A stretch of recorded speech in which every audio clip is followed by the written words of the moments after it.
District Bar and Lounge in Northeast with all the details. Now, what you hear, Allison, is not a test.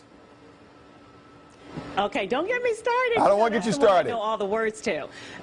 Don't get me started, and thank you for putting some respect on my name as you tossed out here to us. And look at our old friend, Jeremy Beaver is with us. This is the co-founder, of course, of the Hip Hop Museum that we first profiled. How many months ago now? Oh, that was in January 17th when you guys came by. That was our first opening at the Blind Wino. And so this is sort of a reiteration, a reimagining, a rebirth. Tell us all about this space, and it's gorgeous. Yeah, so here we are at Union District. This is an amazing restaurant and lounge and oyster bar located in Northeast at the Union Market area, and we couldn't think of a better location to create basically the world's first high-end hip-hop restaurant. So imagine the Hard Rock Cafe, but with hip-hop instead of hard rock. So you're just traveling around the streets of D.C. looking for cool places with this amazing, largest collection of hip-hop memorabilia. What is going on? Well, to be honest, gin is the reason why we're here. Gin, come on over, man. We were looking at different locations, and we were looking at this one place across town. Things didn't work out, and I thought to myself, who else do I know that might have a fascinating place? I immediately called Jin, and he understood. He got it. And so here is Jin Chung, and he's the director of events in this space and others around the city. Tell us about where we are, because I was immediately struck by the cool factor. I mean, it's on like 2000. Thank you very much. The place is extremely warm, and you know, when Jeremy approached me with this idea, I was like, the vibe is right. This is what we need to do, and to be a part of history, even that, just being a part of the hip-hop history, and being in Northeast, where you have a space where we can do that. We can actually be who we want to be, and be original, and be accepted by that. So before, I'm going to come back to you, Jeremy, because I want to do the quick runaround, but I do want to say, and not just because she is my soror in the fascinating Delta Sigma Theta Sorority Incorporated, but also the curator here. This is Red Summer, and so I've seen these displays before at the original pop-up at the Wino, Blind Wino, but it's in a different space now. So what goes into making sure the right piece of, or the right artifacts are in the right spot? Well, for this one, for the Blind Wino, we wanted to do things chronologically because we were just telling the story for the first time. Here, we kind of got to go with what the space looks like, what it feels like, what looked good for the space, and we got to tell a different story this time. So it's exciting to see some of the things that we've already seen, but in a new way, displayed in a different space. Okay, thanks, Red. And so, Jeremy, as we end with you, I just want to, Mike Rickard is looking around at some of the artifacts, and again, we've seen them before, but if you haven't seen it, tell us what are some of the things you're looking at, and how amazing to combine it with the amazing food here, too. Yeah, well, what's neat is that even if you went to our first installation, we have a whole bunch of new stuff that no one's ever seen before. So Mike, the cameraman, just got a shot of our brand new DJ Cool box that, you know, Red put together. We have a brand new Biz Marquee box because we inducted him at the very first installation, and we even have an LL Cool J Troop jacket, which is incredibly rare. And we have some beautiful photographs from a German photographer named Mara Troger of some of the biggest hip-hop legends ever. And I mean, it's just a lot of new stuff that we didn't have at the old location. So I really implore people to come on out and see what's new, and to taste the food like brand Nubian Brussels sprouts or Craig Mack and cheese. Okay, how long is the pop-up here for? We are here till August 15th, and every single Thursday we're doing a Throwback Thursdays with famous DJs. Today is going to be Clark Kent. Next week is DJ Doo-Wop, DJ Cool, and so many other big legends every Thursday night. Jeremy, God bless you for what you're doing to keep the culture alive. We certainly do appreciate you. Jen, thanks for joining us. Red, thank you for joining us. So I wish, Mike, that you could end, I know it's a long walk, but in this room, because this is where the artists sort of, you know, hang out, chill, get a little breather before they go on camera. This is the Red Room, and it just puts a period on how uber cool it is here at the Union District Oyster Bar and Lounge with the new hip-hop pop-up. All right, back to you guys in the studio. Oh my God, here we are. It's Friday. Friday at 5. Hip Hop in Action. I'm Jeremy Beaver, CEO and founder of Listen Vision and the Hip Hop Museum, with my DJ, the one, the only B-Dub the Boy Wonder. B-Dub. What's going on? Happy Friday. We have many faces of many people on the show today. Yes. That is a terrible pun about our guest, Tracey Lee. Yeah. America's only major label rapper and attorney? That's safe to say.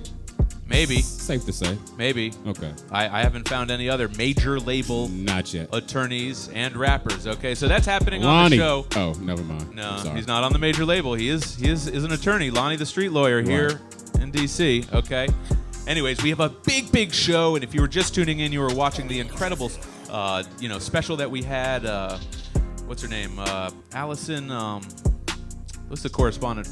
Allison Seymour from Fox 5. Shout out you for coming out, doing an incredible little preview of the brand new Hip Hop Museum installation there at Union District. But some of you might be wondering why I'm wearing these sunglasses. Well, it's just because I'm mostly too cool for school. But I found matching sunglasses to my normal glasses that I wear for the show.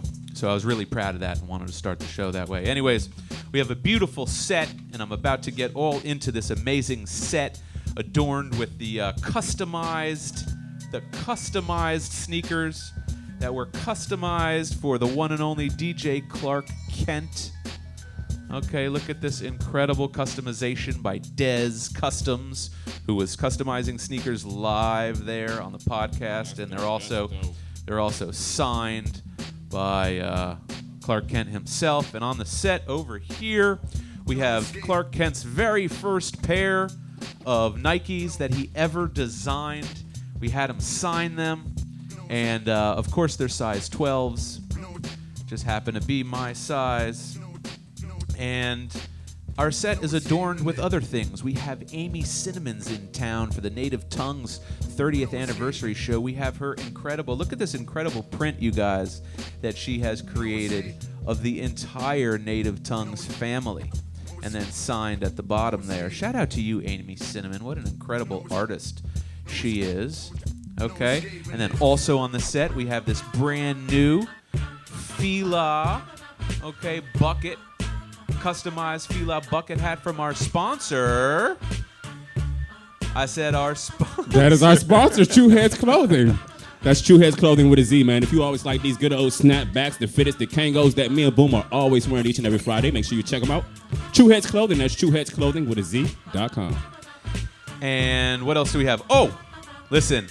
Back in the 80s, we used to wear fanny packs, but my boy Neil over at True Heads Clothing, he hooked me up. Look at this. Look at this fat lace fanny pack that I've been rocking. And yes, it really has like my wallet and all my things in it. I'm like actually... That's awesome sauce right there. I'm actually using it. Oh, wow. Okay, so go to trueheadsclothing.com. That's heads with a Z. I'm about to get into the news. And right after Today in Hip Hop will be our guest, the one, the only, the many faces of Tracey Lee. Okay, let's get right into Today in Hip Hop.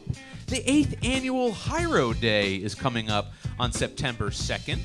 Okay, so this is, if you love the hieroglyphics, you're going to want to be in Oakland on September 2nd with every single one of the hieroglyphics crew. And a little later in the show, I'm also going to tell you about Take It Personal podcast that did an incredible Hyro mini mix. Okay.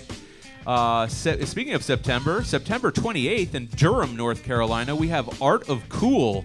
And look at this, Run DMC, Houdini, Big Daddy Kane, featuring the Symphony, Cool G Rap, Craig G, and Master Ace. Wait, what? That's amazing. Holy shit, I had no idea. So September is going to be a pretty amazing month. That's at the end of September in Durham, North Carolina. Also, one of my favorite podcasts right now is a show called Hip Hop Gods Radio. They're on edition number 434. It's only an hour long, which is why he's got so many of them. But check out my man Flatline, who really does an incredible show on Mixcloud. Okay, let's get right into it. The recap of the Hip Hop Museum. Okay, we have some absolutely amazing pictures. DZ. Oh, we lost. There we go. Okay, now we're back with our monitor. Okay, that is a picture of Dez Customs with the one and only DJ Clark Kent with these customized pair of sneakers that he customized live on the spot. Okay, this is Clark Kent with DJ Dirty Rico, who was reporting live for the Office of Cable and Entertainment, DC's Office of Cable and Entertainment. So shout out Angie Gates for sending her whole crew out there. This is the menu. So look at that. I was chowing Grandmaster Flash fried oysters all night long. I was chowing on the salt and pepper seafood mac and cheese. Tracey, did you get any food that night? No, Tracey didn't get food. Next time he comes back, we're going to have to give him a little bit of the Tupac Thai chili jerk wings. How's that sound, all right? So next time, and look at this mural. Look at this incredible mural, the Hip Hop Museum. This is a concept that I had a illustrator create, and then we had an amazing muralist, Rodrigo Pradell, I hope I didn't mess that up, who came out and bombed the entire side of the wall thanks to Hennessy. Okay, so come and take your pictures at the Hip Hop Museum on the side of the building. That was really incredible, okay? We're going to have a lot more about the grand opening of the new Hip Hop Museum pop-up experience at Union District. But before we get to more of that, let's talk a little bit about our sponsor, Neil Taylor, who owns True Heads Clothing, and was able to actually take a Hush hip-hop sightseeing tour in New York City. Let's check out some pictures from his tour. There it is. The Birth of Hip Hop, 1520 Sedgwick Avenue, 1973, DJ Kool Herc. He's right at the, and look at that. They named it, Hip Hop Boulevard, obviously. Sedgwick Avenue. What else we got there? Oh, I love this. KRS-One.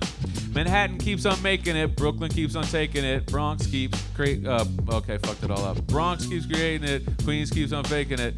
KRS-One, the fact that there is a street sign in the Bronx that says this just makes me happy, okay? What else we got there? Of course, you got Curtis Blow, Walk of Fame in the Bronx. This is all on the tour. And, of course, the tour leader, the tour guide, Grandmaster Kaz, okay, of the Cold Crush Brothers. And then there we are, one official experience, Hush Hip-Hop Sightseeing Tours. You've got to go check that out and do that, okay, when you are in New York City, if you love hip-hop, okay? Moving on. I love Jada Kiss. Mwah. To the, yeah. Oh! I didn't want to do it, but I did it. All right. You made me do it. Check out what Jada Kiss said on Twitter the other day.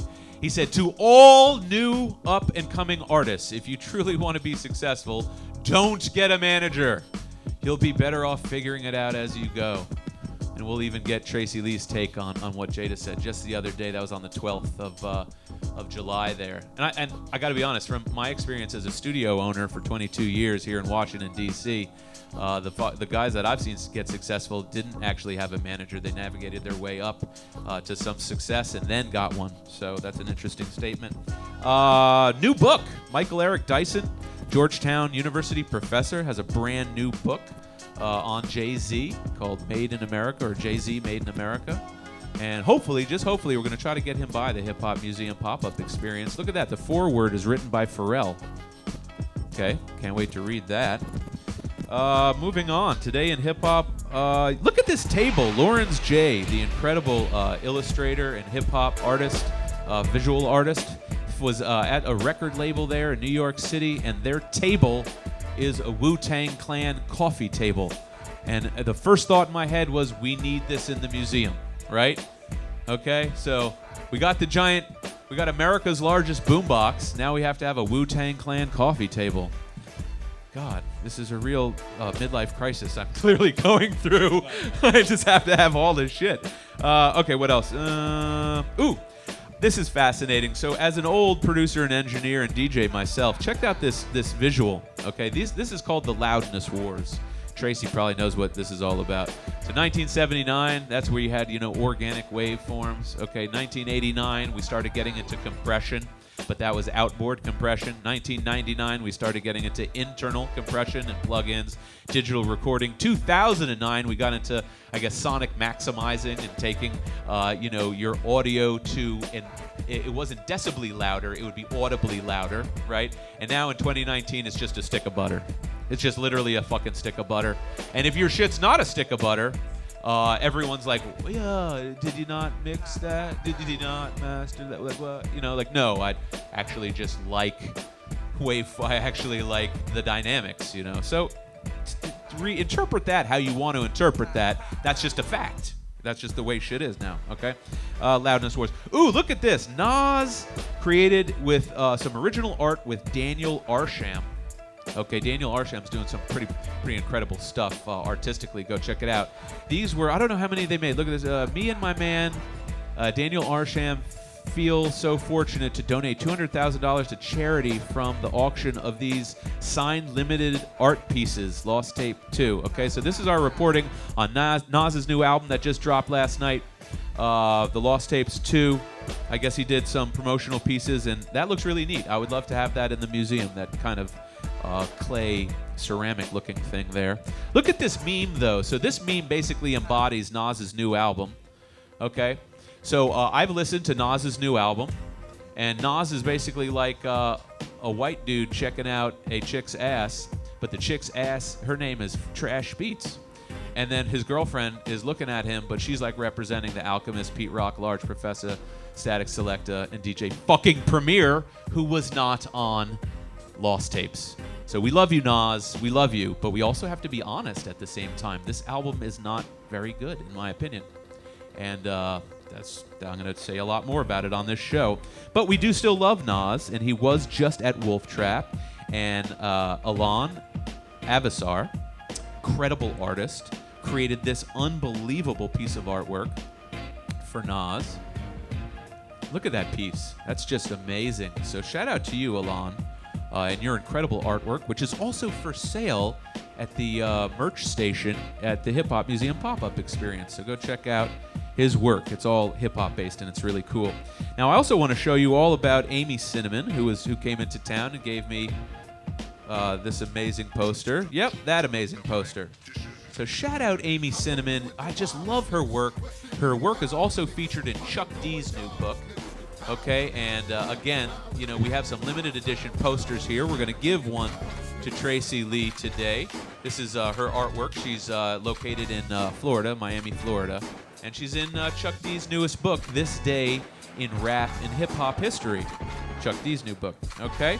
Now, she was also in town for the Native Tongues show last night. And here's a picture of Andy Katz, the notorious KATZ, with Jerobi White, who apparently is also a chef. And that's an amazing Fife Dog, image that Andy did. But then Jerobi got on the Wheels of Steel and did an actual Fife Dog mini tribute mix last night. This was just last night, okay? And now, speaking of mini tribute mixes, I told you about the 8th annual Hyro Day on September 2nd. Now I'm going to tell you about Take It Personal's mini Hyro mix, which is fucking amazing, thanks to DJ 360. Okay, so go check that out, the mini Hyro mix. And then they also just released today, this morning, another part 2 of their crossover summertime mix. Check this out. And I just love their artwork, always, okay? So go check out my man Jason Gloss, Philip Flavor, okay, DJ 360 and Kevlar. Amazing podcast, Take It Personal, okay? And then the last thing I'm going to say about Today in Hip Hop is a big shout out to Tracey's friend and Philly, native, DJ Cash Money, whose Cash Money Puma sneakers are featured in this new book, Ultimate Sneaker Book. Okay, and these are all the hip-hop Pumas that they came out with. Look at all those. That's the Dougie Freshes, the Cash Moneys, the Big Daddy Kanes, and the MC Shans. Oh, my producer's amazing. But go to the next image. It's okay. We'll have a close-up. And there it is. Amazing. Cash Money. Your fucking sneakers are not only dope, they're also in this book. So go pick up that book. And those sneakers were released in 2006. I'm going to be begging Cash Money for his wood grain mixer and those sneakers when we induct him into the museum. And I think we may have a date on him coming up, so we'll announce that soon. All right, that is it. That is Today in Hip Hop. I'm going to tell you now our show is going to run long. I don't give a fuck. This is my station. I'll do what I want. Because we have the one, the only Tracey Lee, Philly's own, in the building. And guess what? He's an attorney, so he's going to drop some fucking knowledge on you. Stay tuned after this break. DZ, actually, you know what? Do you have those videos of the Hip Hop Museum like slideshow at the very end there? Okay, let's play that at the break here. Okay, these are pictures from Tracey was there, our grand opening, like it's a Hard Rock Cafe for hip hop. Okay, check this out. These are the images, and when we return, we're going to put our hands in the air for the one and only Tracey Lee. So stay tuned. Peace.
Goodness, and we are back.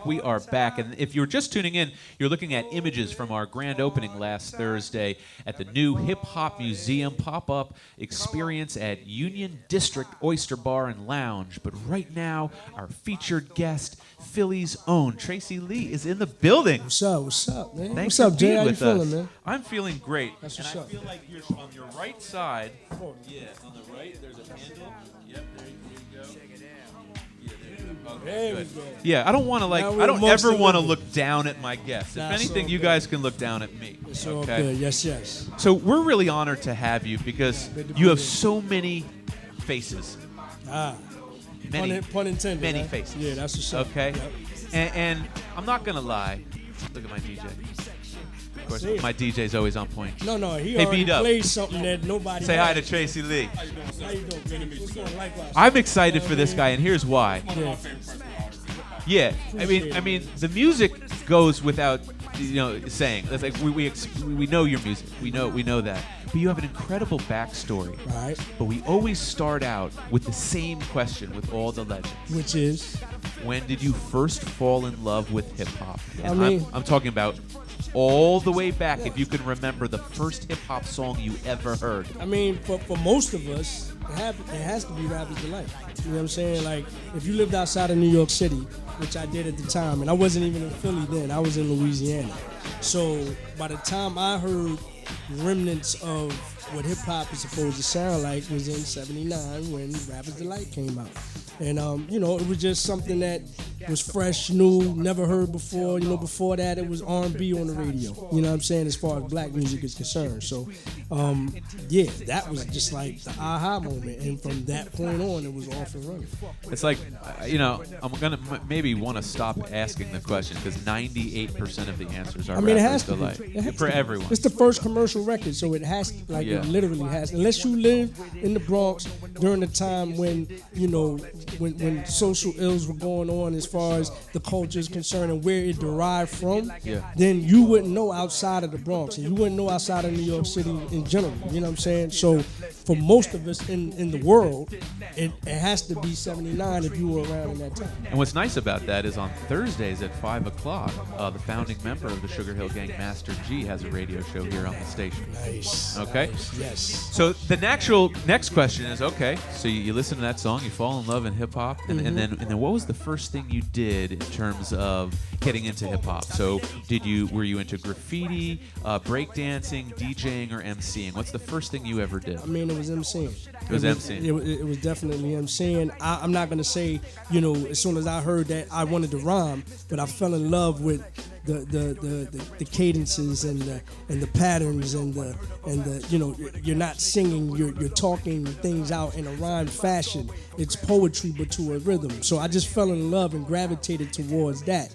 Now, if you're asking me the question of when the first time I wanted to rhyme or wanted to spit, it would have to be, like, take it seriously, it would have to be when I heard It's Yours. When I heard It's Yours by Tila Rock, the beat was stupid, and then the vocabulary used at that particular time, commentating, illustrating, description giving. Before it was, you know, throw your hands in the air and the hip, the hop, the hibbit, which is cool, but it was more of a party sense. This gave me something because I always like English. I always fell in love with words. So that particular song made me want to rhyme, and then LL came along and took it to another level and made me want to be in the forefront, per se, because to me, LL was the first superstar. Curtis Blow laid the foundation, but LL was the first superstar of hip-hop music. And so, therefore, he is the groundwork or the framework for everybody that you see after that, from the Biggs and the Jays and the Nas's of the world to the J. Coles and the Kendricks and the Eminems of the world. LL was the first of that kind. You know what I'm saying? I think it's great that you mentioned It's Yours, because a lot of people may or may not realize, you know, part of our show is also to educate, you know, folks, is that It's Yours was the very first record ever released on Def Jam. Yeah, it was done at Def Jam Management. Yep, Def Jam Def Management. Jam And it was actually on Party Time Records.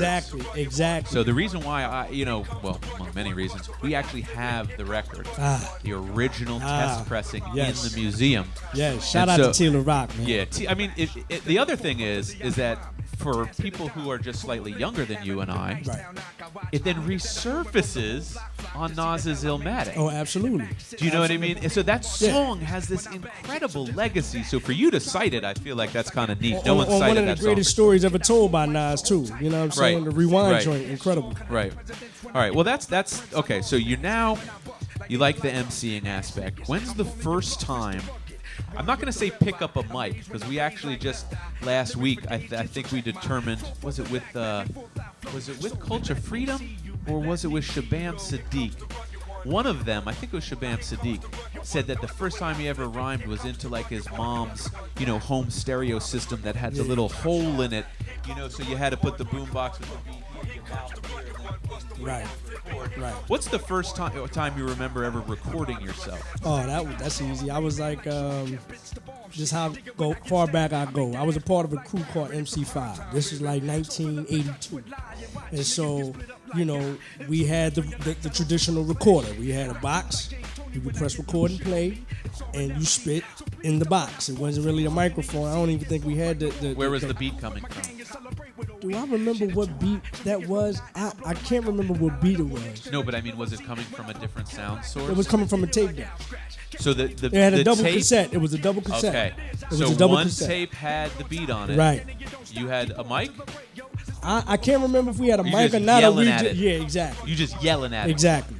And Okay. the built-in mic in the box. You ever use the earphone of a headphone? Nah, not that time. No. You know about that, though. Yeah, exactly. Yeah. Exactly. Yeah, to rhyme it, Yeah. nah, I don't think we had that. We might have had a mic. Now that I'm thinking about it, we did probably, but it was, you know, Tiny little. it was something, you know what I mean? Yeah, handheld. So you're something talking audible. about boombox recording. Exactly. Do you have any of those tapes? Nah, I wish, man. Somebody asked me. I told that story to somebody before, and they asked me did I remember the rhyme, and I was like, nah, I wish. Do you remember the beat? I can't remember, man. Do you think it could have been Run DMC? More than likely, it probably Sucker was. MCs. Nah, it wasn't Sucker MCs. It definitely wasn't Sucker MCs. You know what? It might have been the Crash Crew. See, I go back. It might have been Breaking Bells. Matter of fact, I think it was Breaking Bells. Because, like, speaking of Curtis Blow, like, his Breaks record, on the flip side, it didn't just say instrumental. It actually said, do it yourself. Ooh. So That's in the interesting. museum, our Curtis Blow record, the instrumental, you know, the rapping is so new Right, that they're right. trying to, like, create, like, a Fisher-Price toy. Like, hey, we did it on the side A, now you try. Yeah, you know what I mean? exactly. I thought that was fucking Follow the awesome that it manual. said, do it yourself. That's bananas. Not even the beat. Okay. Right. All right, so you're with the MC5. Yeah. And does that go anywhere? Nah, I mean, it was really to see who could run. You know what I'm saying? Okay. And so from that, my peers actually kind of told me, yo, you're the one. You know what I'm saying? So MC5, I think we tried to do a couple of more recordings. That didn't really work. So then it kind of broke down gradually. It was like three of us came out of that, and we created the Jazzy 3. And then from the Jazzy 3, it turned into just Trey Lee. Well, my name back then was MC Lee. Then when I went to the Jazzy 3, I was L Rock. And I stayed L Rock from the time I was like 15 until I got to college. And what was your until I got my deal. Was that your first rap name ever? What, MC Lee? Yes. Yeah, like your first MC Lee. first. That was my first. MC Lee. MC Lee, not MC L Lee. Rock. No, L Rock was second. What does that mean, L Rock? Where does that come The from? L's for the last name, Lee. Lee Rocks. You know what I'm saying? Okay. Nah, because I told you, Tila Rock. Yeah, you I know what I'm got you, I saying? got So you. it was, everything was kind of It a made sense to spin-off. you. It Yeah. made sense And then to the you. L because I was a big LL fan. So it was like Lee, Tila Rock, Lee Rocks. You know. We came up with all, you know. Yeah. Did you ever do any graffiti tagging? Nah, tried to do it. I did some pop locking. Tried to breaking wasn't my thing, but pop locking, that was kind of my thing. You know, spitting was my thing. DJing, you know, really blends. I didn't really scratch, but blends was my thing. Wait, you knew how to use a turntable? Oh yeah. Where'd Like you I said, learn I'm not that? a scratch. I mean, just when you're of the culture, this is what you did. Like these are the things you. When we say the first time you heard hip hop music or rap music, that was, you know, basically radio driven. But us in this particular generation are hip hop. Like, this is what we are. Right. So you naturally gravitate towards the things or the elements or whatever particular element or elements that are a part of the culture.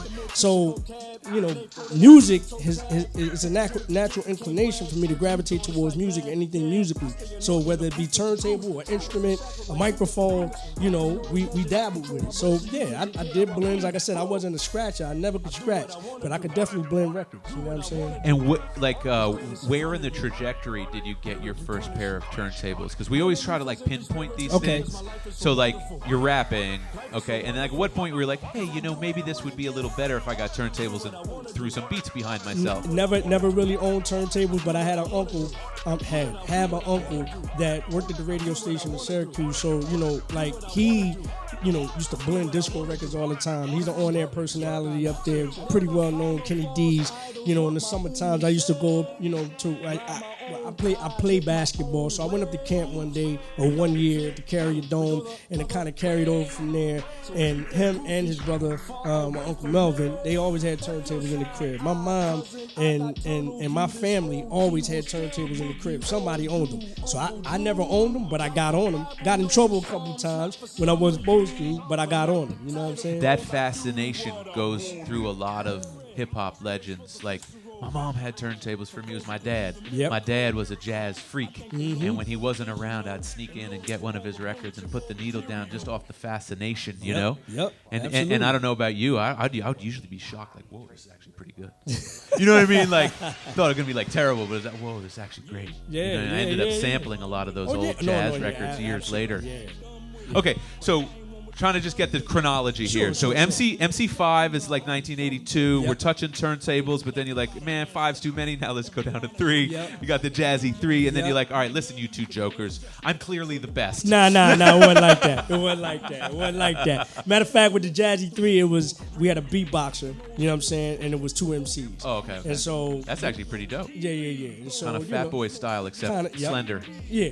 Slender Boys. You know, that was the thing back. You talking about between like 85 and 87, 88. That was the thing. You know what I mean? Okay, so now we're in the late 80s. Yep. Okay, 80. We just got to 87 here. We're touching turntables. Okay, we're up in Syracuse. So now you've named Syracuse. You've named Philadelphia. You're obviously here in this area. And then what'd you say, Louisiana? Okay, so I was born in Buffalo, New York. Right? We're going to get it all down. Was born, lived there till I was 5 years old, then moved to Albany, New York. Stayed there for about 2 years, then moved to New Orleans, Louisiana, when I was 7. 7 to 9, 9 went to Baton Rouge, Louisiana. 9 to 10 went to Wilmington, Delaware. Then 10 to 12, by the time I was 12, moved to Philly. Went to Girard College, graduated from high school in Philly in 88, then moved down to D.C. Oh my God, I'm out of breath just listening to you. So I mean, my mom was trying to find a better way, man. You know? Okay, single mother? Yep. Okay, so that's a beautiful story that it feels to me in the little time that we've known each other that a lot of these areas you've lived in had a really profound effect on you, an impact on you. Absolutely. Which area would you say had the most profound impact on you? Philly all day. I mean, that was like my prominent, those were the adolescent years. Those were the puberty years. Those were the years that we went from, you know, grade school to high school. So there's a lot going on between the ages of 12 and 17. You know what I mean? Do you have brothers and sisters? Yeah, but they live with my father. Okay. Yep. So it was just except for my youngest sister, she came along when I was 13. But so there was such an age gap between 13 and my little sister that we ain't, you know, I was more like a uncle or right. You know, You're something already like that. grown at yeah, that point. Exactly. But for not necessarily. For the most part, but it was you and your mom in the house. Absolutely. Okay, that's fascinating. Absolutely. All right, we're gonna get deeper into this because now we're talking 87. Yep. Okay, and now we're getting into, I guess, you know, the kind of Cash Money Marvelous days. Okay, what impact and influence did seeing them have on you? Oh man, it was Cash. It was Marv, it was Jeff, it was Prince, it was EST, it was, well, EST a little bit after. That was like after I graduated, or the year that I graduated, but it was Cool C, it was Steady B, it was MC Breeze, it was Lady B, WHAT, AM, Schoolie D. You know, these were profound influences in my life during those years that I was talking about between 1982 and 1988. You know what I'm saying? Yeah. This was the scene in Philly. We had a spot called After Midnight that everybody used to come through. I don't care where you was from. If you was anybody in hip-hop, you came through to the After Midnight. So, you know, the Y out West Philly. I mean, the scene in Philly during that time, it was like we had a chip on our shoulder because we were like the little brothers of New York City, and we never wanted to follow up under their umbrella.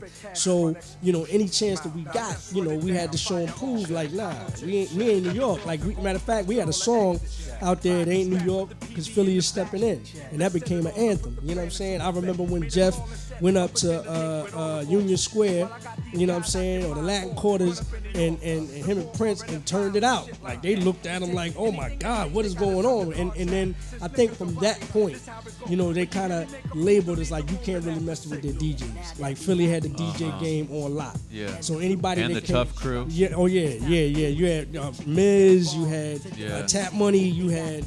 I mean, the DJ line. You know, it's a plethora. You know what I'm saying? Interesting, actually. Yeah. And then years later, many DMC champions actually have come out of Philly. And his name eludes me, but I'll get some research on that.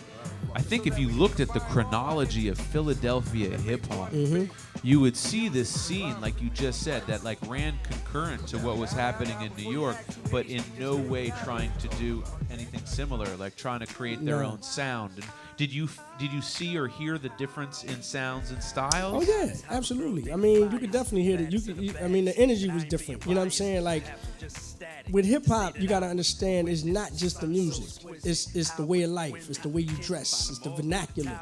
You know what I'm saying? So Philly had its own lingo. Philly had its own, like in New York, they was wearing a high top fade. We was wearing a rounded fade. You know what I'm saying? The way you had your hair cut. You know what I'm saying? The way you was dressed. It was just different than what was going on in New York. Matter of fact, a lot of people came down to Philly and got signed to a label called Pop Art. Right. You know what I'm saying? Right. Which is one of the forefront leaders as far as hip hop labels are concerned. Right. That never Right. gets the credit that it's due. You know what I'm saying? No, in fact, it kicked off a lot of the greatest artists and singles in hip-hop history, Absolutely. including the Juice Group. Absolutely. Okay. So, okay, let's fast forward now. What time are we? Okay, we're good on time. Shout out to the Goodmans. Yeah. What year did you start rapping solo? Like really trying to do it solo? I would say after I graduated from high school, once I went away to college because it was a break. Meaning, I tried to get a deal, we tried to get a deal at the Jazzy 3 when I was in college. I mean, in high school, sorry. So we mailed our demo tapes out to, various labels that were out there, but nothing ever stuck. You know what I'm saying? From the Next Plateaus to the Def Jams to whomever. But then when I went to college, it was like, all right, after I tried to, shop for a deal when I was in high school and it didn't work, it was like, okay, if I don't get a deal by the time I graduate, then I got to stop. You know what I'm saying? And one of my other passions, or still is my passion, is sports. You know what I'm saying? Like I'm a big sports advocate, so I went to school for communications to be a broadcast journalist, particularly in the field of sports broadcasting. That was your major? Yeah, broadcast journalism? Exactly. And so, first semester, you know what I'm saying, I'm into the books, I'm trying to get the feel of how it is about, blah, blah, blah. I'm caught up into the hype, the parties, the chicks, all that, you know what I'm saying. But then I go up on campus one day in the spring of '89, and this is my second semester there, and I encounter Derek D. Angeletti in front of Blackbird, along with my man China Black. And they're just freestyling in front of Blackbird. And so, as a person who's of the culture, you're gonna gravitate towards something that's hot in the culture. But this is before he had done anything. This is before he had done. This is him as a college student. Yeah, but but unbeknownst to me, at that particular time, he was working on something. You know what I'm saying? Okay. Which is that whole Two Kings and the So you were in college in Delaware? No, I was here in college at Howard University. You were at Howard as well? Right So you across the guys- street. you guys- Were you guys in the same year? Yeah. Dot came in '86. I came in '88. Okay. He's older than me by 2 years. Okay. So yeah, I was right across the street. And when I heard them spitting, I got the fever back immediately. So in other words, it only took me 5 months to say, you know what, I'm not going to take this thing seriously till I'm right back in it. And as a matter of fact, I'm not only in it, I'm in it for the duration. I'm not turning back. I'm going to come here and get my degree. You know what I'm saying? I'm going to make my connections. But regardless of what's going on, that's my goal. That's my purpose. So if I have to go get jobs outside of this in order to meet my goal and my purpose, that's what I intended to do as of the spring of 1989. So that's when the solo career started to come back. You see what I'm saying? So that meeting with the Mad Rapper, Yeah. well, later on the Mad Rapper, Yeah. seemed to not only change your career and trajectory, but the career and trajectory of many others. And for those that don't know, Derek Angeletti, D. Mad Rapper, is one of the greatest hip-hop producers in the history of hip-hop producers. Man, listen. I may be biased, but if you put his catalog up against all the other greats that you name, you'd be hard-pressed to find somebody with a better catalog. Yep. I'm not going to say anybody is not as good, but I think he gets severely overlooked when it comes to producers and the credits of the hits that this man is making. And in college, was he producing? Yeah. Or was he rapping? No, he was rapping first, but he would, again, as a person of the culture, you dabble with records. You know records, you know breaks, you know what you want to use. You may not get on the machine, and I don't think he got on the machine until later, but he knew like different chops that he wanted to use and what he wanted to put together and kind of instruct those that were with him. You know what I'm saying? Ron Lawrence was the one that was really on the machine, and he is a great producer. They were a team. So, I think it worked well together with those two. Ron was, mainly on the machine, and then later Doc got on the machine, and then it became Magic. And did you have any crossover at Howard with Diddy? Yeah. I mean, I don't know if you know, but during the time I was there, everybody was there. They call that the golden era. From like 86 to about 95. Anybody who's anybody in the industry at the top of the food chain right now was at Howard University, from Puff to Marlon Wayans to Taraji to Anthony Anderson to Carl Payne, Lance Gross. I mean, the list goes on and on. The who's who in the industry right now, they were on that campus. And what do you think it was about that time? What do you think what was in the water? That's a lot of talent. Howard's always known for producing top talent. Yeah. But all the names you just named for our industry. Shy was there. Yeah. Born Jamericans were there. Yeah. The list is a very long list. Diggable Planets. The list goes on. What do you think it was about that Howard. time in this space? Howard is the brand, man. Howard goes beyond before we were there. You know what I'm saying? That's the Debbie Allen. That's Roberta Flack. That's, Felicia. It goes, it's Howard. Howard is a brand that's known worldwide. So when you say you go to Howard or went to Howard University, that's a stamp in itself. You ain't got to say no more. That's it. So you're in college. It's 1989. You meet by the graces of God and the fact that it's not the world's largest school, Derek Angeletti. And how did you forge a musical relationship? How did that come about in terms of did he make a beat for you? How did y'all make music together? Well, my approach to Dot at first was, your bars are crazy. So it was really a respect and an admiration for what he was bringing to the table as far as being an MC first. And then we just developed a friendship from that, you know what I'm saying? And so I always, kind of kept him in the loop, and he kept me in the loop to what he was doing. I kept him in the loop to what I was doing. Before me and him actually, got down musically, you know what I'm saying? Like, again, we would kind of look at each other from afar and kind of share certain things that we were doing. But I had started along with my partners, Kwame Anthony, who's from San Diego, and my man Calsar Chandler, who's from Camden. We started our own label on campus. We were living in the towers. And so it was called Funky Hit Records. We pressed up a maxi single. It was a joint called Let Me Hear You Say Yeah. This was in 1990. We put it in record pools. You know what I'm saying? So we were, and my man Kwame, shout out to him, because he was from the West Coast. During that time, people from the West Coast and people down South Texas, they were up on the independent game. You know what I'm saying? Cats on the East Coast, we was too busy trying to get signed. So that, us pressing up that record and doing it independently was really his brainchild and him thinking, because he had already had connections to record pools out west. So when we did the maxi single, was Let Me Hear You Say Yeah, it was the lead, and we had Outstanding and Tear Shit Up on the B-side. We serviced it to record pools out in Cali, and it did pretty well. And so from that point on, and because me and Doc kept a relationship, he saw something, you know what I'm saying? And therefore later down the line, after the Two Kings in the Cypher situation, or during the Two Kings in the Cypher situation, I always kept in contact. Like, yo, Trey, there's some things that are gonna be coming down the line. We co-wrote some things for some artists that were coming out of Howard. You know what I'm saying? Shout out to my girl Caviar. I know he was messing with her for a minute. So it was building up to a point where when Mark Pitts, who also went to Howard during the same time, he came in when I came in. When Mark Pitts got his situation with Universal, by Storm Records is his label, which came from being an understudy of Puff, because that's how he became Big's manager. Dot reminded Mark, or not even reminded, just let him know, because I don't even think Mark knew that I spit when we was in college. He's like, yo, Trey got some heat.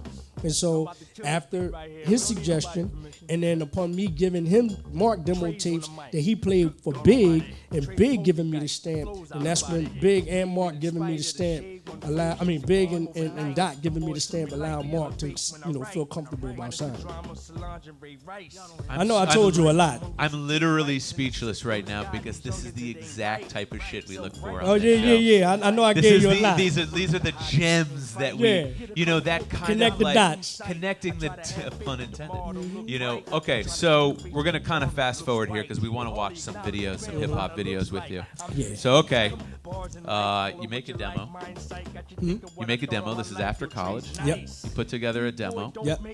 And what's in like not the short version, but in the like concise version? How do you go from making your demo to releasing the actual album that is Many Faces that everyone's familiar with? Okay, so So we're talking spring of '96. I give Mark the demo. They listen to it. 3 songs on there. No Doubt, Repent, and Rugged One were the ones that caught his attention, and that's the one. Those are the ones that he signed me on. Those are the ones that Big was like, "Oh, this dude is crazy." So this was. We started a negotiation on the contract in spring of '96. Signed my deal April of '96. The theme was released in, not commercially, but service to DJs in the fall of '96. Talking about the end of October, the album early was November. '97. And then top of the year. So But that everything just happened just like single that. blew up. I mean, it probably That's forced what- the album to be released. For good and for bad, yes. We wouldn't be sitting here right now had it not. But for the longevity purposes of being on a signed major on a major label, it didn't work to my advantage because nobody knew who I was. They knew the record, but everybody you didn't get familiar with who Enough Trey Lee campaign. was. It Yeah, wasn't exactly. enough of a campaign. So they were like, okay, throw it up against the wall, see if it sticks. It stuck, so now they feel like from a business perspective, we got to put out release the album. Right. But you were saying that maybe it would have been wiser to release another single or two to kind of to build the promo up. And we tried that. We had 2 records on deck. I did a record with Faith Evans called Showtime that we gave the crew and all the New York DJs. And this is where I think the bias comes in because I came out of nowhere. You know what I'm saying? They're like, yo, who's this Trey Lee dude? I wasn't in anybody's circle. So we serviced that record. It's like, nah, which is a hot record. Do you have Showtime, by the way? Okay, cool. And then we had another record that I did called I Like It Like That, where we sampled D'Angelo's record, Lady, which was Flame. Matter of fact, Kid Capri reminds me to this day, yo, how come you didn't release that record? How come you didn't release it? I Like It Like That? Well, we couldn't get sample clearance, you know what I'm saying? And the ironic thing about that is that the vice president at the time, Jocelyn Cooper, she had something to do with the publishing for that particular record, for that album, for D'Angelo's album, matter of fact. But we couldn't get clearance. But those were supposed to be the setup records. And then the theme, we just tried it. You know what I'm saying? Only 2 of us knew, maybe 3 in my camp knew, yo, this is it. Everybody else, especially like my crew, no, Trey, this is soft. You know what I mean? They was even mad at the fact that the label or Mark and them suggested that I change my name from L Rock, remember? I changed it to Tracey Lee when I got signed. Oh, is that right? Which was smart. I give them that. That was smart because you have more.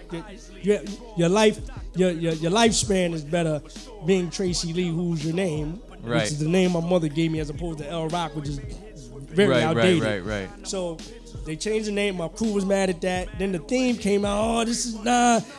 But then about a month later, they started playing it on Battle of the Beats on Hot 97. And the response is crazy. Then all of a sudden, oh, I knew it, Trey. I knew this was gonna be. No, you didn't. You was amongst all the rest of them cats that said, nah, this is too soft. This is not going to do it. Well, to be honest with you, because I always listen to everyone's music the day of interview, right? So I'm always going back through everyone's music. When you listen to your record, yeah, the theme does have a different sound. It definitely has a cleaner, flossier, glossier sound. Right. Did you feel at that time at all like that even though it was a dope fucking beat and the sample everyone talks about and your lyrics are ridiculous, but did you feel at all jeopardized in terms like, man, this is kind of not my style or my sound? Not at all. Only thing that I compromised was my flow, and I get that to Dot because I was an MC's MC. I'm still an MC's MC, but he's the greatest rap coach of all time. That's the thing that people don't understand about Dot. Dot doesn't care who's in the session. It could be Big, it could be Jay, it could be Eminem, and he's been in the studio with all of them, 50 Cent, Nas, whomever. If it don't sound right, he's going to tell you right then and there, and he's not going to be PC about it. I wonder if maybe that's a little of what's been missing in recording and producing for the last 20 years. It absolutely is. A producer, it's like a microwave. They press the buttons, the microwave's done, the burrito's cooked, and they go, here's your burrito. Well, I think it has a lot to do with a lot of these cats, the producers are fans. So they don't have the guts to say, yo, this doesn't sound right. They sitting in the studio just letting it slide because you just saw them on TV as a fan 2 weeks ago. And now they picked your beat off online somewhere and now 2 weeks later you're in the studio with somebody that you was a fan of and still a fan of. So you're a little intimidated, which I understand, because you may not get a chance to get your beat landed and all that other stuff. But for the sake of the record, it sounds horrible. Listen, in my opinion. I could actually sit here and listen to your stories all day. I feel like I've been the worst host because I'm just kind of sitting here like listening to them. But okay, I'm going to ask you a few more questions, but we're going to do it kind of while we're watching kind of funny, crazy, weird videos. DZ, let's go to our featured video section. Man, if you've been watching, you've been getting tons of knowledge from Tracey Lee, attorney, MC, all-around hip-hop addict. Okay, let's get into DJ Ace, the cut lieutenant. This is a police officer who's also a Marine, who's also a DJ, who's also sick on the turntables. Oh, really? I guess he's got a new sponsor called Glowtronics. I don't know anything about them, but this shit looks amazing. Check this out, Tracey.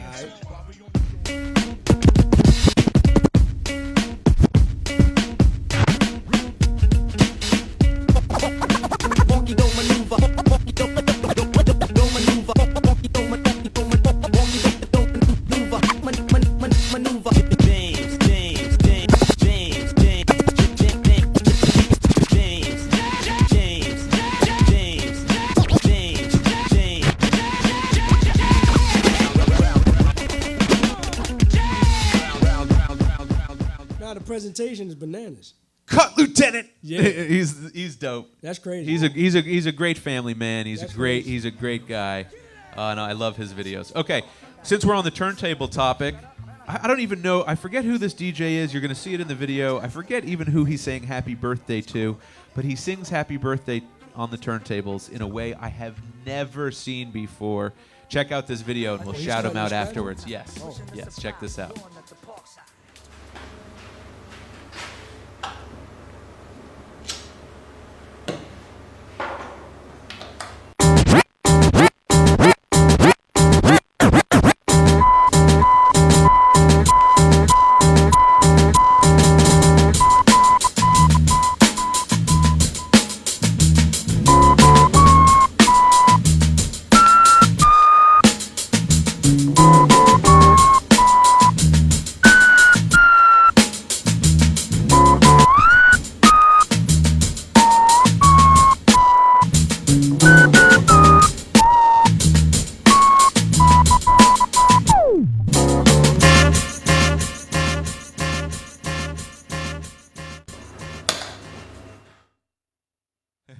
And then he blows the candle out. Yeah, that's stupid.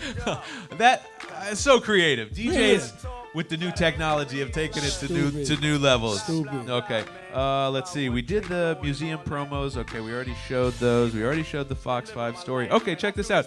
One of the artists that's featured in the Hip Hop Museum is a German artist by the name of Ivan Beslik. He's also a good Facebook friend of mine. And he's so good that he's even sponsored by New Balance. He's just completed his, I don't know if it's his first, but it's his biggest biggie piece that he's ever done. Check this out. This is Ivan Beslik and New Balance and Biggie. Check it out. The finished piece. That's all people see. But something had to happen. An invisible force guiding our hand. We give up control and let inspiration take over. Where's he from? Germany. He's a German artist. We're in close contact with him. We have his Tupac. We have his Rakim. We accidentally sold his Sean Price. Accidentally. It's a whole nother story. It's a whole nother show that actually happened. I'm so sorry, Ivan. I love you. Okay, here we go. Last night, as we were telling everybody, was the 30th anniversary of Native Tongues. Okay, and we have, wait. Oh, we're not giving you that. That's signed by Amy. I'm so sorry. We can't give you that, but we can give you this. This is all of the Native Tongues. And this is by one of my favorite artists, Amy Cinnamon, out of Miami. Nice. And she was there at the show last night. And one of the cool things is that actually, so Jerobi White of A Tribe Called Quest, I've just discovered is a chef. Oh yeah, you just found it out? I mean, I'm a little behind That's on all things. good. It's all good. Yeah. He's nice with it too. But we're gonna have him out to the pop-up so he can come and cook some hip hop food or whatever. You know, this is our menu at the hip hop. Oh, can we see?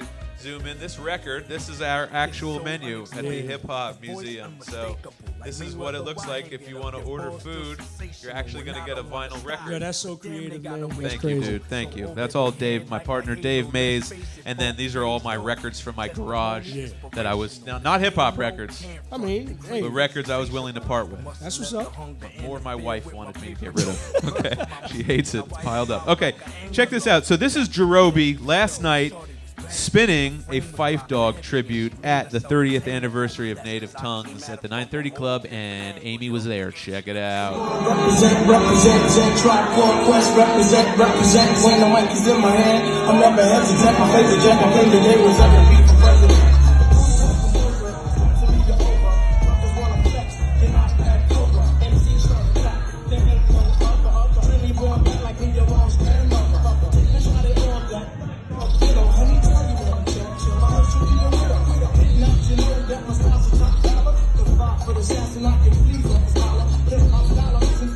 That was at the 9:30. That was at the 930 Club. Yo, how come you ain't telling me about that? I'm so sorry, but That's okay. almost many of, like 80% of the Native Tongues were there.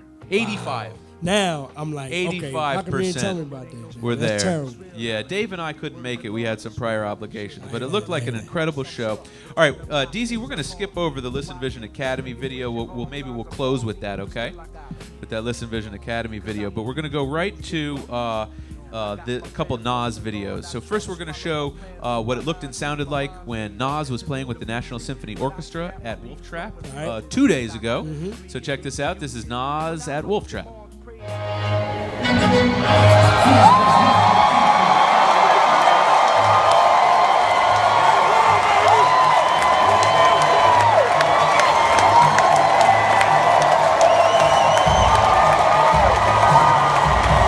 What's up? Happy to be here with you tonight. 25 years later since this album dropped. Where did the time go?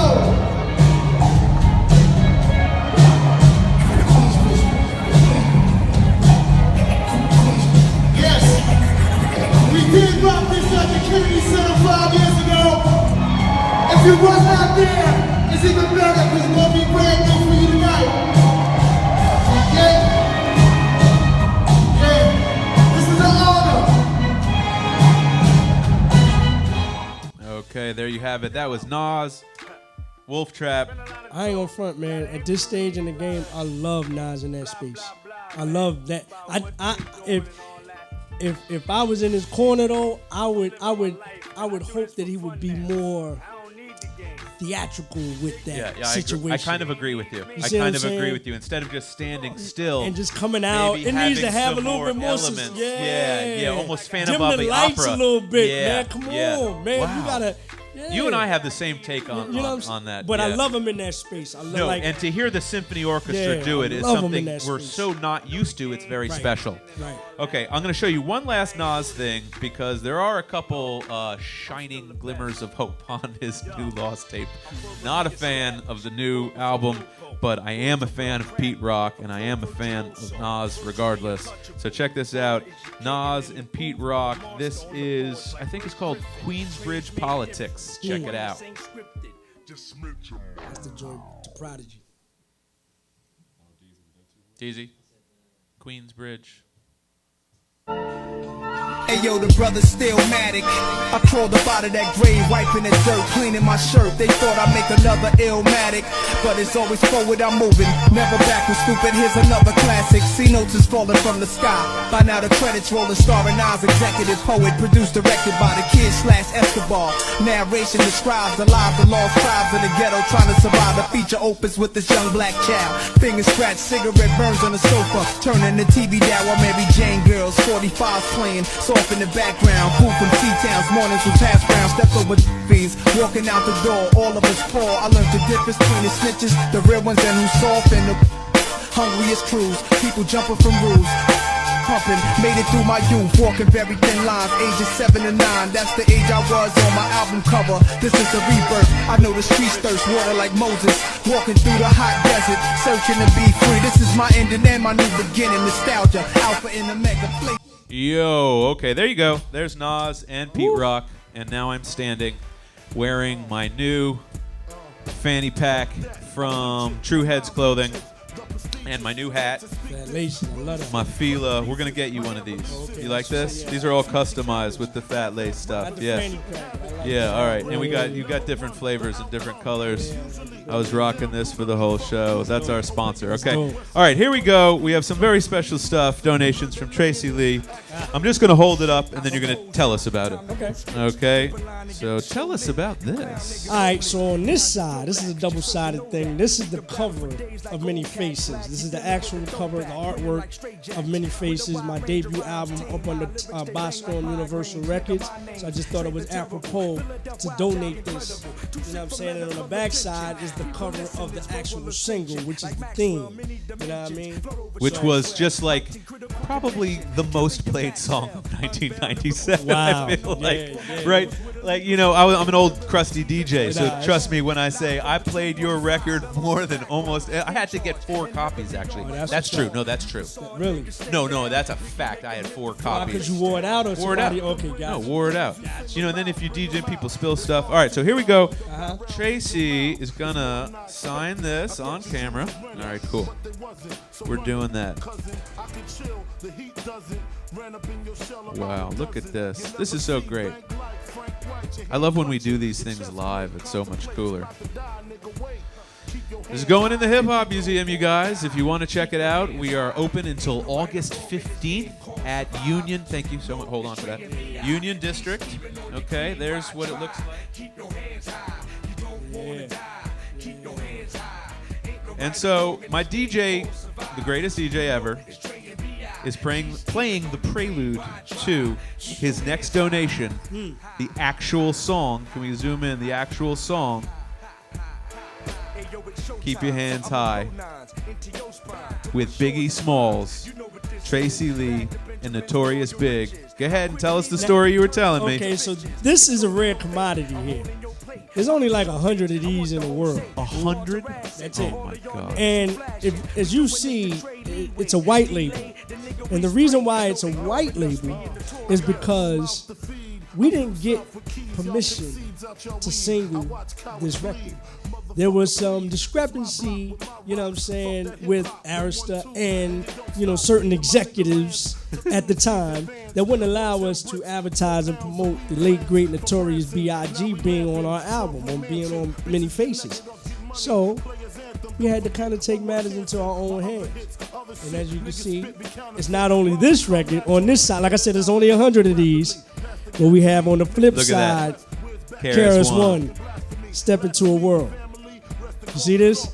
So again, this is a true white label done so that we could get the record out and get it advertised and promote it ourselves and give it to a handful of DJs that could really press the issue on getting this record heard. And that's the reason why we're still talking about it 22 years later. 2 of the greatest records of 97. You know what I'm saying? Right? I mean, happened to be on the same single. Only 100 though. So this is really. Oh, like, this will be framed and, you know, centrally located with security and lasers that will literally, you know, shoot you in the head if you try to steal it. Absolutely. Okay, so you're going to sign that, okay? And then, of course, it goes without saying, you know, and we can get a nice zoom in on this, because if you haven't seen, and thank you, by the way, for putting your acapella on it, because I remixed your record 1,000 times, yes. As an old DJ, you know, as a DJ in college. Maybe the theme, yep, there we are. So this will be really familiar to a lot of people. Oh, perfect. Ooh, that's sexy. The instrumental and the acapella on that side. And then you had, you know, the album version and the radio edit. But, man, I'm not lying. I had 4 copies of this record. Also, I would like to juggle the beat. So Tracey sampled Pieces of a Dream, which is also a Philadelphia group. Tell me about the choice to sample that group of all the groups. I mean, it represented Philadelphia at the time. I mean, not at the time. It represents Philadelphia now. And so with that song, I wanted to make sure that people knew where I was from, and I wanted to pay homage at the same time.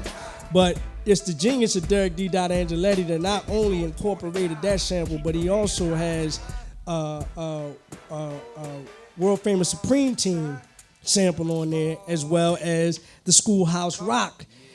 You know we get down. You know that they're nouns. You know that they're nouns. Oh, so if you from the school I'm from on Saturday mornings, this is what came on ABC. You know what I'm saying? Schoolhouse Rock, and the nouns jingle or melody was a part of it. You know what I mean? So those are the samples that are incorporated within this particular record, man. And he just, put it in the blender and made it happen, man. So shout out to D-Dot and Ron Lawrence for the production on that particular record.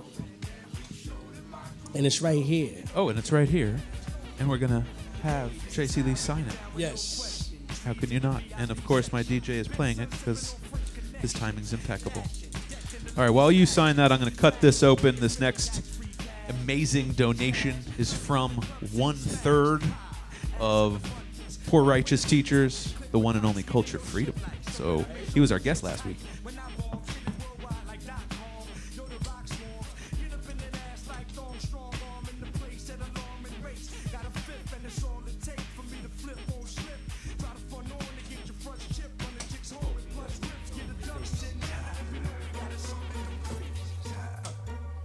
Yes. While we're doing that, going into that transition right there, shout out to my man Tracey Lee in the building. Many Faces, one of the goodest albums that I enjoy from the 90s. But next Thursday, we will be down at Union District once again for the Hip Hop Museum with Pete Rock. Pete Rock, yes, we're going down there with Pete Rock. So make sure you come down to Union District. Boom, drop him the address real quick for Union District, please. That is 501 Morse Street Northeast. That's right. 501 Morse Street Northeast in the new Union Market District area there. This is a really kind of cool upscale oyster bar and lounge. And holy cow, I am so excited. Oh man, this is... Oh. He's right now writing rest in peace to his friend, the Notorious Big. That is absolutely amazing. Thank you so much, Tracey. Can we take a look at this, you guys? Take a look at all that. That is great. It's not picked up. Oh, look at that. Yep. That's okay. Well, we can see it. Yep. There we go. Nice. Oh, look at that. Look at me. I'm creative. That's amazing. That is amazing. All right, here we go. Got some incredible pieces here. I don't want to mess this all up. All right, here we go. The one and only Culture Freedom has donated and signed the very first Poor Righteous Teachers record. The very first one ever. Talk about, only 100 copies. Same thing. He said it to me. I believe he said only 100 copies. Or something like that. Okay, and Shout this out is to PRT, man, Trenton's finest. You know what I mean? Oh my God, yes. This is Butt Naked Booty Bless. Okay, and I don't know if you. I remember this. I remember that record. So Culture Freedom, Poor Righteous Teachers to the Hip Hop Museum. Shout out you, Culture Freedom, who's also a chef. So I'm trying to have Jerobi White and Culture Freedom food battle each other. Yeah, that'd be dope. Have you, the first ever hip hop food battle? You know what I mean? Because listen, Coolio's peanut butter jelly sandwiches are not going to cut it. These guys really know how to cook. This isn't like a joke, okay? And then he also, look at this sticker, the original Poor Righteous Teachers. Well, this is actually, I think this is their third or fourth album, New World Order. I think it's the third. Third album. Man. Another record, Rock This Funky Joint, I told him I played like a zillion times. You know what I mean? You got that. Got the new Culture Freedom album. And I'm going to be honest with you, I wore his shirt yesterday, and it was a little funky smelling, so I was going to wear it today, but my wife thought I should probably wash it. But I will let you know, Culture Freedom has an incredible clothing line called Cold Free. Okay, that's what's up. Cold Free. They based in Trenton. Still based in Trenton? No. He's in Tennessee now. Gotcha. Oh my God! I'm glad I really pay attention. Holy Culture Freedom, I love you, man. Look at this. He sent us. Oh wow! Look at this glossy. Look at this glossy for the museum. Poor Righteous Teachers.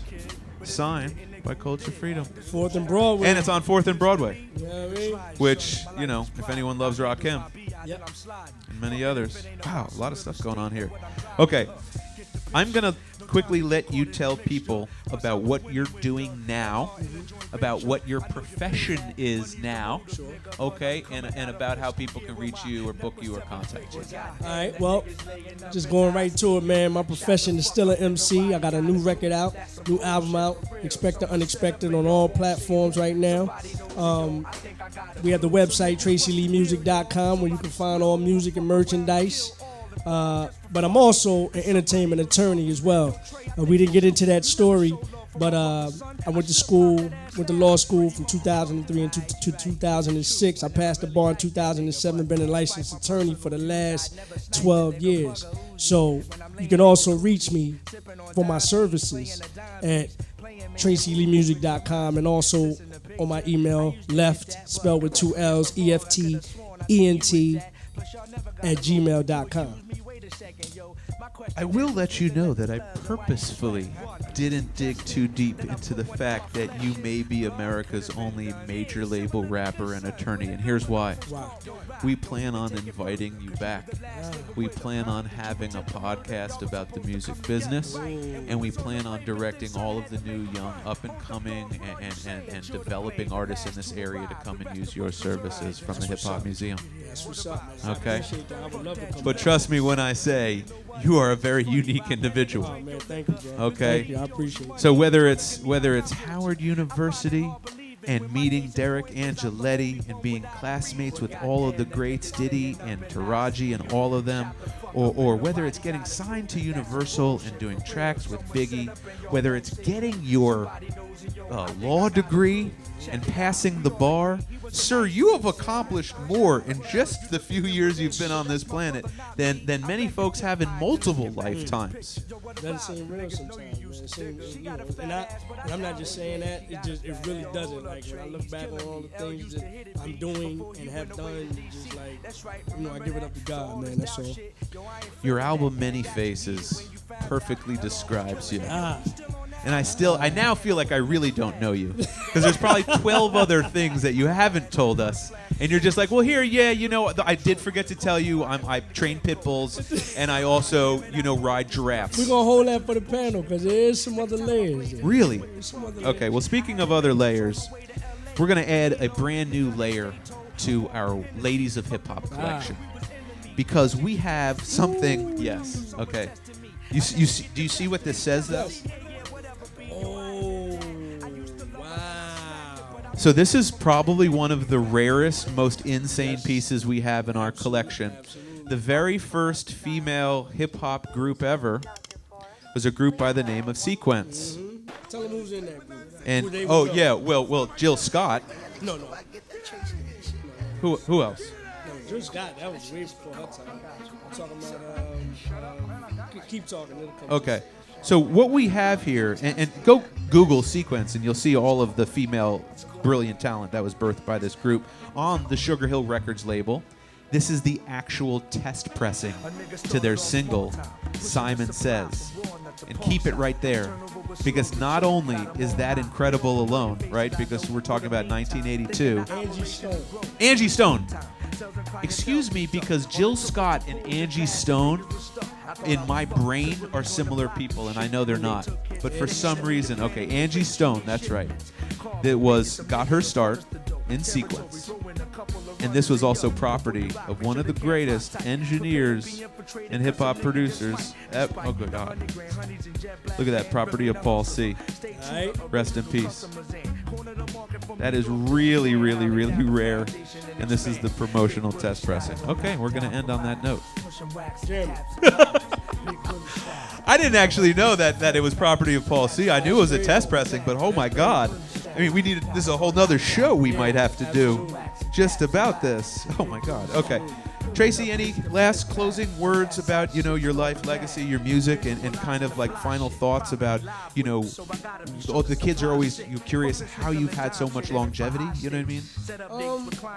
Man, just staying true to what I do, you know what I'm saying? And recognizing what my role is at that particular time. It may not be the same role, 20 years down the line. You may have to switch it up a little bit. and not change, just switch it up, curtail it. You know what I'm saying?